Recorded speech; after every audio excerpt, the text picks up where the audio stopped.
Some call this a waste of time, some call this a series of bad jokes, and yet others call this a non-stop advertisement for a very overrated niche soft drink.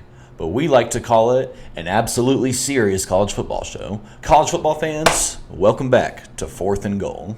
Guys, 2025 is shaping up to be one of the most entertaining seasons we've seen in the history of this sport. I've got a lot of storylines I want to go through, some of the big questions we've got about the big teams this year and maybe some not so big teams this year. You might want to grab a snack and a Dr. Pepper for this. It might take a while. So the first thing I want to talk about today is, can the Big Ten remain at the top of the sport? Apparently, winning 2 national championships in a row completely erases 2 decades worth of dominance by another conference. So we've got the Big Ten claiming the title of the best conference in the sport. Michigan won the championship in 2023, and Ohio State won it this past year. This year, Ohio State could make a run. Michigan, we got to see Bryce Underwood. Penn State, all eyes are on Penn State this year. They finally made the playoffs, and they, again, beat the teams they were supposed to beat, but could not win the big-name teams that they really weren't supposed to beat when they played Notre Dame in the semifinals. This year, Penn State brings back the majority of its playmakers from offense, except for Tyler Warren, who did about, everything for them. So then really, not that much production. Anyways, they're bringing back a lot of good pieces, and they actually went in the transfer portal for wide receivers this time, because they haven't been able to throw the ball for like 10 years. So we'll see what Penn State can do. They stole Jim Knowles from Ohio State, the defensive coordinator.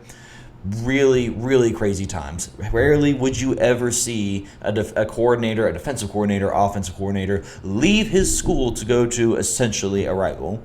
That's where we're at these days. We'll see if Penn State can run with it this time. One really interesting thing we've got throughout the whole sport this year, not just a specific conference, is new starting quarterbacks at big-name schools. I'm talking about the perennial championship contenders. You got Ohio State, new quarterback. Georgia, new quarterback. Texas. Gosh, it's so weird that Texas is back. New starting quarterback. Alabama, new starting quarterback. Oregon, new starting quarterback. It's everywhere. We don't really know what these teams are going to look like. We got week 1 coming up in a few weeks, but right now, it's really tough to tell. Really tough to tell. We might be in for some sloppy football that first week, but hey, makes for more surprising upsets, right? With Ohio State, their quarterback situation is probably going to be a little bit easier than most people. They've got Julian Sayin and Tavian St. Clair, both blue-chip recruits fighting for the starting position, and they both know who they're going to be throwing it to. Jeremiah Smith. You know the name, probably college football's best player last year as a true freshman. He's got the size of the red zone receivers that moss the people for the touchdown, or tight ends, essentially. He's that big. But he also has the speed of a burner. He can outrun any corner in the country. Just an absolute crazy athletic human being. They're going to be throwing it to him. And I'm sure they'll probably have some halfway decent success at worst. With Georgia, we have a bit of an idea of what their starting quarterback is going to look like. Gunnar Stockton, he's going to be a new full-season starter. He did start in the playoff game against Notre Dame. Wasn't that pretty, which isn't a great look, but they've had a full spring and summer to try to develop him, try to get him to throw the balls to a receiver who can hopefully catch the ball this time. With Georgia, though, they built their identity on running the ball and being physical in the lines of scrimmage. They didn't really do that last year. Their run game was not good, and their run defense was just mediocre. So Georgia, this is a big year for Kirby Smart, I think. They need to reassert that identity that he built that program on. And if he doesn't, I know they've got a lot of favorable matchups. The big teams they're playing play at Sanford Stadium. But if you can't win on the lines of scrimmage, home field advantage could be nullified if you get pushed around a good bit. And then you've also got Texas, who just so happens to be back because of Steve Sarkisian. And they just so happen to have Arch Manning at quarterback. Do we really know if he's going to be the Heisman caliber quarterback that everyone is projecting him to be? Paul Feinbaum loves him some clickbait, and those people that are like him, they are talking Arch up as much as they can. What have we really seen from Arch, though? We've seen maybe 2 starts against middling competition. Again, big question mark for a big-name contender. It is everywhere in the sport, and that makes this season, in my opinion, that much more exciting. One kind of unspoken thing about all this newness at the top of the sport is what it could do for the second rung of the sport. You got Clemson, haven't won a national championship in, I want to say, 6 years, I think, at this point. They've been underachieving relative to the standard that Dabo Swinney has set. with the top end teams that they haven't been able to beat the past few years having major questions at major positions, could they jump back? Penn State haven't really beaten the teams they're not supposed to beat like the championship contenders do. They're returning their starting quarterback. I know they're not returning Tyler Warren, who was essentially their whole offense, but their running backs kind of took off in the playoffs, and they're all coming back. Dove into the transfer portal for some wide receivers. Could they win the big one? You got teams like South Carolina, LSU in the SEC, Ole Miss returning quarterbacks or having a quarterback that has been waiting in the wings and was a highly recruited kid. Can they make the jump? We're going to talk about it in a special guest interview on this episode of Fourth and Goal right now.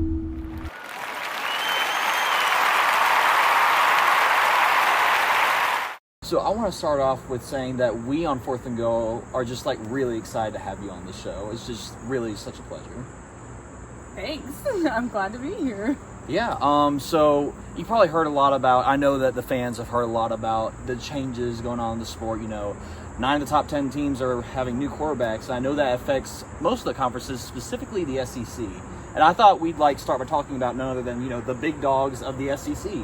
So, Texas football, what's the expectation there for Steve Sarkisian, Arch Manning? You got names like Colin Simmons on the defense. What should this team be looking to do? I don't care. I hate Texas. You do? Yes. How come? Well, you see, last year the Dogs beat them twice. Okay. Which is Wait, like Mississippi State Bulldogs? The Georgia Bulldogs. Oh, Put right, some respect right, on my team's name. Anyway, we beat them twice, and they still wanted to come on here and trash talk us after the second beatdown. Okay. As if they were a better team. I just have beef with the fans, so I didn't have beef with the team. Because they think they can come into the SEC and smack talk the Dogs, get beat down twice, and still try to smack talk the Dogs, and even the Tide. I'll even defend the Tide on this one. Smack talking Tulane? Tulane? Who? Tulane, the Green Wave. You said Tide. Well, I mean the Crimson Tide. Oh, right. They're, I forget what state it's in, but in fairness to Texas, they did take national champion. I'm sorry. Are you okay? All right, moving on from Texas to, widespread and new QB play throughout all of college football. What are your thoughts on this? How do you think this could affect, maybe small-scale rivalry games all the way up to the national championship at the end of the season? I mean, I think it's definitely going to look different because it has been a while since we've seen so many new quarterbacks all start at the same time. Mm-hmm. Like, the team dynamics are going to be completely different than they were last year, and I feel like we have an idea of what to expect, but things are going to be different, especially like you said in the SEC. I think something to be expected is the unexpected, which always seems to happen in the SEC anyway. Mm-hmm. A couple other teams I want to touch on are, you've got Clemson, who is, they've been kind of down for the past few years. Some say they have national championship aspirations this year. And then you also have Penn State. Another team hasn't really been able to win a big game, hasn't really beaten a big opponent since, I think, 2015 or 2016 when they won the Big Ten. These two teams are projected by a lot of people to maybe outright win the championship with all this aforementioned, quarterback turnover that I mentioned. Clemson and Penn State both return starting quarterbacks, both return a lot of production from their team. What do you have to say about teams like this that usually aren't in the running for a championship but could perhaps be this year? Well, with a 12-team playoff, anything's possible. But I honestly don't foresee Clemson winning it all. Why do you say that? I'm just biased towards the SEC, even though I don't like Texas right now. I'd still rather them win than Clemson. I couldn't tell you were biased. What about Penn State? Penn State could have a shot. They were in it last year, even though they did get knocked out. Yeah, they lost to Notre Dame. Very, very close game. A lot closer than the game with Georgia was. But some people are saying that that's a good launching point. Penn State almost beat the national champion runner-up, made it close, unlike Georgia, who did not keep it close. They're saying that could be like a good launching point for this season. Do you think maybe this team might just have the talent to do it, or do you think they can't really take that next step? I think anything's possible in the college football world. Personally, I don't think Penn State's going to go all the way and win the national championship. I'll say it. Texas has a better shot than them, obviously.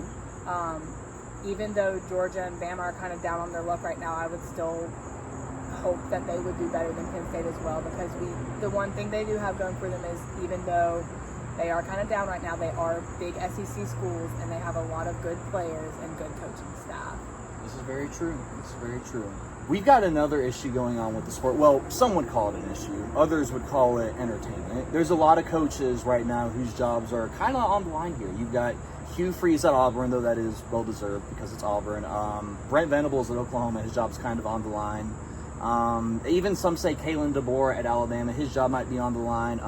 Kirby Smart's job might be on the line after Texas is now the betting favorite to win the SEC and the national championship. You have any thoughts on some of these developments? It'd be not smart to let Kirby go. Why not? Because I've grown up a dog fan my whole life, and the trajectory change when Kirby started building that team was something we hadn't seen in a while. It took us 40 years to finally win a national championship again, and a lot of that was thanks to Kirby and the team he built. So it wouldn't be wise to fire him over Texas winning the SEC and the Natty. Bad years happen. Well, let's say Texas does win the championship, both the SEC and the national championship, as they are projected to do by multiple betting outlets, multiple media personalities who have been doing this for a very long time. What do you think? Is there like a conversation that needs to be had about maybe Texas has passed Georgia as the premier program in the sport? No. All right, closing thoughts. We have a very big season ahead, like I mentioned repeatedly at this point.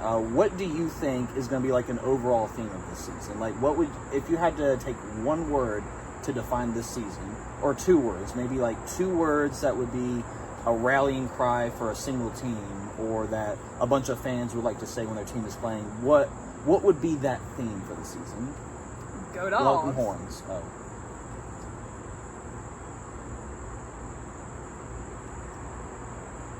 Another really fun thing we've got going on in the sport this year is encores for the little guys. Like Vanderbilt. Last year, Vanderbilt had one of the most memorable games of the season. Upset number 1 Alabama in their own building. Went on to actually win a bowl game. And since then, that team has been talking trash like the Houston Astros on their way to winning a World Series. Can they repeat the success they had last year? Georgia Tech in the ACC beat Miami for the second year in a row. Took Georgia down to the wire. Probably should have won that game. That's why you go for 2 in the opening of overtime rather than just take the PAT. Can they do the same thing? Can they challenge for the ACC crown? They're bringing back a lot of returning production. We'll have to see. Arizona State in the Big 12 was rated like last in the conference in terms of odds to win the conference, and then just won it, and then did the same thing to Texas that Georgia Tech did to Georgia. Man, the SEC was really down last year. Can they do it again? Will there be another little guy that does the same thing? Really interesting times in the sport. I think it's going to be a great year. I think we're going to be talking about a lot of hilarious games where big name teams should have won and then lost to just like nobodies. It's going to be a great season. And now it's the moment you've all been waiting for. The 4th and Goal model makes its long-awaited return to YouTube to release the 4th and Goal top 25 power ratings. Stats and info, take it away. Sir, we're having some problem with the model's recently developed self-awareness again. I'm not really sure if I'm going to be able to get a power ratings system out of this. It's really on the fritz, sir. You had all spring and summer to fix a stupid glitch in the computer. You can't fix it. Well, sir, I looked at it really hard. It's just when it has a mind of its own, it is really difficult to predict and to get it to do what you want it to do. And these people think I'm crazy for not feeding you. You can't do the one job you have. You literally had one job. You had one job. You can't do it. Why should I feed you? All right, I'm gonna try to see if I can put up the power ratings real quick. You might be seeing it on your screen now, sure, I don't know. But for all the viewers out there, I'm sorry about this difficulty. Really unexpected, extremely difficult to deal with a computer that gains self-awareness.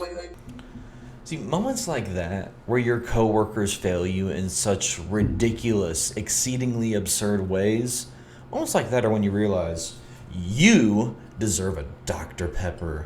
Yeah, not the usual can that I have with me on set, but I just want to show off that I have this glass Dr. Pepper bottle, which is classy, classy, classy.